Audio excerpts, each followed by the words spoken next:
Hello प्यारे बच्चों, good morning. कैसे हैं आप सब? टॉप ऑफ द वर्ल्ड यानी बहुत खुश। तो सभी बच्चे हैप्पी हैं, खुश हैं, स्वस्थ हैं? यस। तो बेटा ये है आज की हमारी वर्कशीट नंबर 18। तो सभी बच्चे वर्कशीट शुरू करने से पहले चैनल को सब्सक्राइब कर लीजिए, बेल आइकन को दबाना ना भूलें ताकि आगे आने वाले वीडियो का नोटिफिकेशन आपको तुरंत मिल जाए। तो बेटा ये है आज की हमारी वर्कशीट, ये देख लीजिए। तो आपको पता ही होगा हमें पहले क्या करना है। सबसे पहले विद्यार्थी का नाम, बच्चे अपना नाम लिखेंगे, यहाँ लिखेंगे कक्षाध्यापक का नाम। ये है हमारी कार्यपत्रक 18 यानी वर्कशीट नंबर 18। क्या डेट है? 26 नवंबर 2020। और आज का हमारा सब्जेक्ट है हिंदी। अक्षरों का महत्व भाग 4। ये कक्षा 6 के बच्चों के लिए वर्कशीट है। यहाँ लिखेंगे अपना सेक्शन ए, बी या सी, जो भी आपका सेक्शन हो। ठीक है, तो शुरू करें। पिछले कार्यपत्रक में हमने पढ़ा कि लेखक गुणाकार मूले ने अक्षरों के इतिहास के बारे में बताया है कि आदमी ने जब से लिखना शुरू किया तब से इतिहास आरंभ हुआ। किसी भी कौम या देश का इतिहास तब से शुरू होता है जब से आदमी के लिखे हुए लेख मिलने लग जाते हैं। अब हमें आगे पढ़ना है। तो अतः हम देखते हैं कि यदि आदमी अक्षरों की खोज नहीं करता तो आज हम इतिहास को न जान पाते, हम यह न जान पाते कि पिछले कुछ हजार सालों में आदमी किस प्रकार रहता था, क्या क्या सोचता था, कौन कौन राजा हुए इत्यादि। अक्षरों की खोज मनुष्य की सबसे बड़ी खोज है, यानी अगर अक्षरों की खोज ना होती तो हम अपने इतिहास के बारे में जान ही नहीं पाते। तो अक्षरों की खोज करने के बाद ही मनुष्य अपने विचारों को लिखकर रखने लगा। जब से अक्षरों की खोज हुई तब से जो मनुष्य है वह अपने विचारों को लिखकर रखने लगा। इसी प्रकार एक पीढ़ी के ज्ञान का इस्तेमाल दूसरी पीढ़ी करने लगी।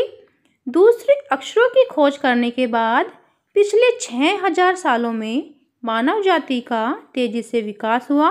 यह महत्व है अक्षरों का और उनसे बनी हुई लिपियों का। अतः हम सबको अक्षरों की कहानी मालूम होनी चाहिए। आज जिन अक्षरों को हम पढ़ते लिखते हैं वे कब बनाए गए, कहाँ बने और किसने बनाए, यह जानना जरूरी है भी, है ना? जानना जरूरी है। यस। तो देखते हैं आज का हमारा क्वेश्चन नंबर फर्स्ट क्या है। गद्यांश के आधार पर निम्नलिखित प्रश्नों के उत्तर दीजिए। क्वेश्चन नंबर हमारा फर्स्ट, सोचकर लिखिए कि अक्षरों की खोज से मनुष्य को क्या लाभ हुए। तो आपको बताना है, जो ये आपको स्पेस दिया गया है यहाँ पर आपको बताना है कि अगर अक्षरों की खोज से मनुष्य को क्या लाभ हुए हैं, आपको सोचना है। तो इसका आंसर देखिए मैंने यहाँ पर लिखा है। तो ये देखिए, ये है हमारा क्वेश्चन नंबर फर्स्ट का आंसर। अक्षरों की खोज से मनुष्य अपने विचारों को लिखकर रखने लगे और एक पीढ़ी के ज्ञान को दूसरी पीढ़ी के साथ इस्तेमाल करने लगे। राइट। फिर नेक्स्ट प्रश्न क्या है? नेक्स्ट प्रश्न है मैं प्रश्न नंबर 2। यदि अक्षरों की खोज ना होती तो क्या होता? तो आप मुझे बताइए कि यदि अक्षरों की खोज न होती तो क्या होता। तो इसका आंसर हम कहाँ से लिखेंगे? ये है आपके क्वेश्चन नंबर 2 का आंसर। अगर अक्षरों की खोज नहीं होती तो हम अपना इतिहास नहीं जान पाते, हम अपने विचारों को एक दूसरे से अभिव्यक्त नहीं कर पाते, व्यक्त नहीं कर पाते। तो ये है हमारे क्वेश्चन 2 का आंसर। फिर नेक्स्ट देखते हैं। फिर नेक्स्ट है हमारा प्रश्न नंबर 3।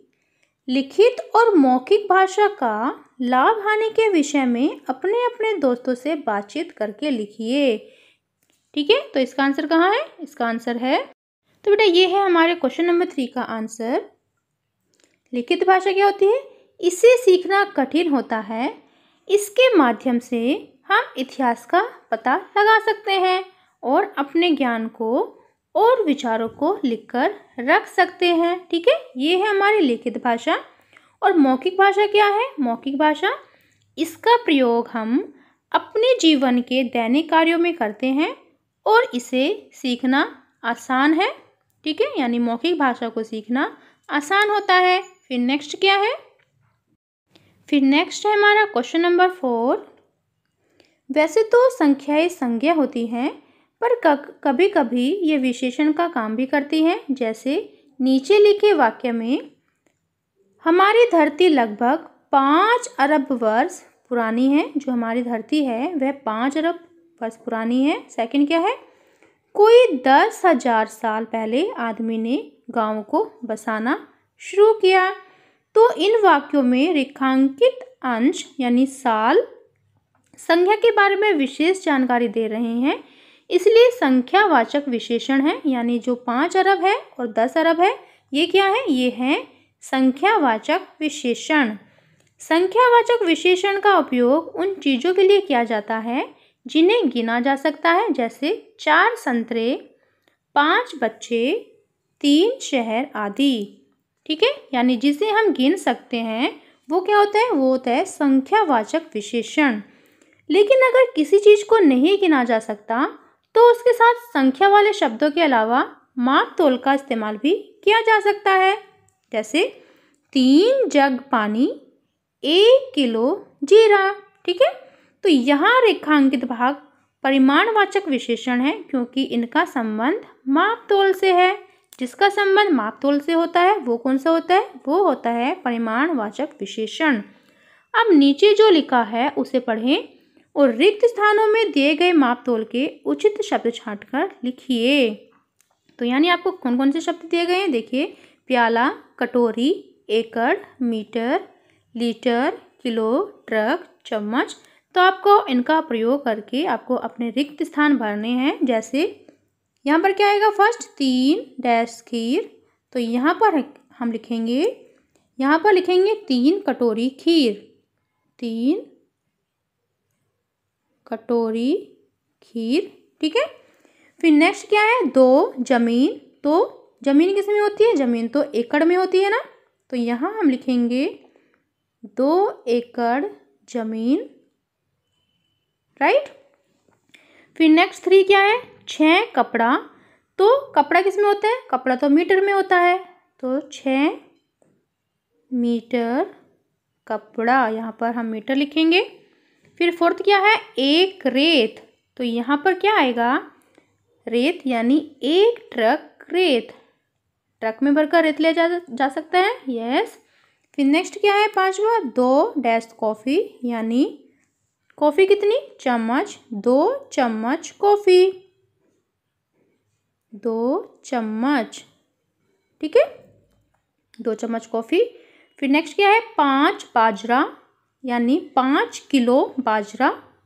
तो यहाँ हम लिखेंगे किलो, 5 किलो बाजरा। फिर 7 में हम क्या लिखेंगे? 1 दूध। तो दूध किस में होता है? दूध तो लीटर में होता है, 1 लीटर दूध। फिर 8वां क्या है? 3 तेल, यानी 3 तेल क्या होता है? 3 प्याला तेल, 3 प्याला। ठीक है, यहाँ पर हम प्याला लिखेंगे, 3 प्याला तेल। ओके।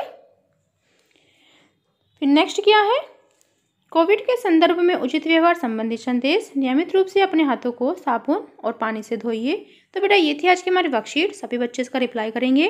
तो मिलते हैं कल नई वर्कशीट के साथ। आपका दिन शुभ हो। Have a nice day. Bye bye बेटा। और वर्कशीट शुरू करने से पहले, वर्कशीट लिखने से पहले चैनल को सब्सक्राइब कर लीजिए और सभी दोस्तों के साथ शेयर कीजिए।